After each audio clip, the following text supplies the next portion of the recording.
शहापूरच्या दमाणिया English school शाळेमध्ये अतिशय घृणास्पद आणि संतापजनक अशी घटना घडली आहे.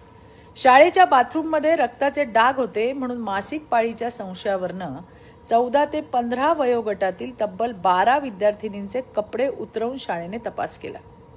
हे अतिशय क्रूर आहे आणि मुलींच्या आत्मसन्मानावर घाला घालणारं कृत्य आहे. मासिक पाळी आली म्हणजे काही गुन्हा नाही, पण रक्ताचे डाग आढळले म्हणून शाळेकडून ही क्रूरतेची परिसीमा गाठणं म्हणजे अतिशय लज्जास्पद अशी बाब आहे. घडलेली ही घटना केवळ अमानवी नाही तर थेट स्त्रीत्वाचा आणि विद्यार्थिनींच्या आत्मसन्मानाचा भयानक असा अपमान आहे. शाळा म्हणजे विश्वासाचं, संरक्षणाचं ठिकाण असायला हवं, पण या घटनेनंतर या विद्यार्थिनींसाठी शाळा म्हणजे भीती, लाज आणि मानसिक छळाचा अड्डा बनलाय. या घटनेबाबत संबंधित मुख्याध्यापकांवर पॉक्सो अंतर्गत गुन्हा दाखल झाला असं समजतंय.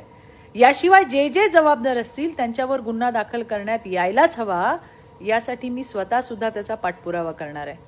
शाळेमध्ये विद्या शिकवली गेली पाहिजे, आत्मविश्वास मुलींमध्ये रुजवला गेला पाहिजे.